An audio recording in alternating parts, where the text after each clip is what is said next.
Entrance exam எதுக்கு +2 medical சீட்டாக கொடுக்குறாங்க. Entrance exam கொடுத்து வேலை எடுத்துட்டு இருக்கிறாங்க.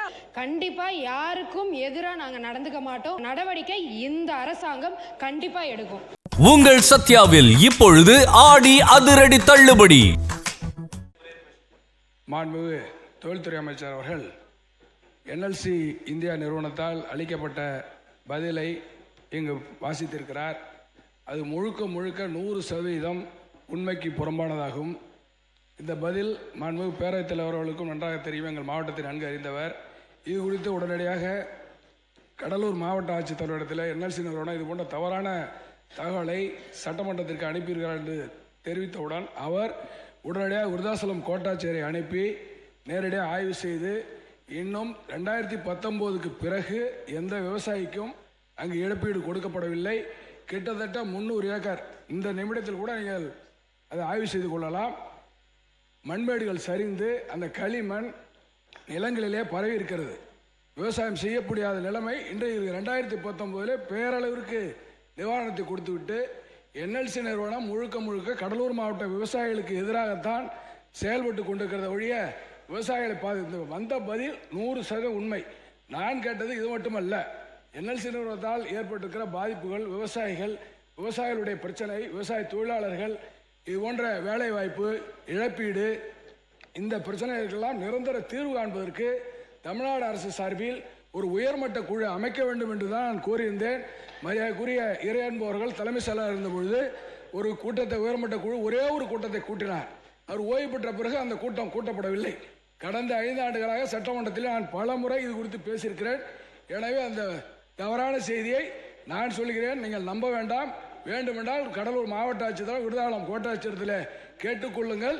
இன்னும் அந்த களிமண் சேர்ந்த நிலம் அப்படியே தான் இருக்கிறது. விவசாயம் கிட்டத்தட்ட 10-20 வருடங்களாக நடைபெறவே இல்லை என்பதை மாண்புமிகு முனைவர் சௌமியா அன்புமணி அவர்கள். மாண்புமிகு பேரவைத் தலைவர் அவர்களே, நெய்வேலி லிக்னைட் கார்பரேஷன் அவர்கள் கொடுத்த பதில் சொல்லியிருக்கிறாங்க. ஆனால் பார்த்தீங்கன்னா சிஎஸ்ஆர் கார்பரேட் சோஷியல் ரெஸ்பான்சிபிலிட்டிக்கு ஒரு சதவீதம் கொடுக்கணும். அதை மட்டும் அவங்க கொடுக்குறாங்களான்னு பாருங்கள், கிடையவே கிடையாது. மனசாட்சியே இல்லாத நிறுவனம் எதுனா அது என்எல்சி தான். தமிழ்நாட்டில் மனசாட்சி இல்லாமல் எல்லா விவசாயிகளையும் ஒரே நைட்டு வெளியில் தூக்கி போட்டுட்டு தண்ணியும் உறிஞ்சு அதை வளத்தையும் கெடுத்துட்டாங்க. அவங்களுக்கு எக்ஸாம் வச்சு வேலை எடுக்கிறாங்க. எதுக்கு எக்ஸாம் வச்சு வேலை எடுக்கிறாங்க? மண்ணின் மைந்தர்கள் அவர்கள். அவங்களுக்கு வந்து வேலை அங்கே கொடுக்கணும், இல்லை ட்ரைனிங் போட்டு கொடுக்கணும். அதெல்லாம் கிடையாது. எக்ஸாம் போட்டு வேலை போட்டு வெளியூரில் தான் ஆளை கூட்டு வந்து வேலை வாங்குறாங்களே தவிர நிலம் கொடுத்த விவசாயிக்கோ விவசாயியோட பிள்ளைக்கு வேலை கொடுக்கறது இல்லை. என்ட்ரன்ஸ் எக்ஸாம் எதுக்கு? +2 மெடிக்கல் சீட்டாக கொடுக்குறாங்க. என்ட்ரன்ஸ் எக்ஸாம் கொடுத்து வேலை எடுத்துட்டு இருக்கிறாங்க. அதனால் என்எல்சி கொடுக்குற எந்த தகவலுமே அது உண்மைக்கு புறமான தகவலாக தான் இருக்கும். சிஎஸ்ஆர் எவ்வளோ ஃபண்ட் அவங்க செலவு பண்ணியிருக்காங்கன்னு பாருங்க. அதுக்கு ஒரு கணக்கு கொடுப்பாங்க.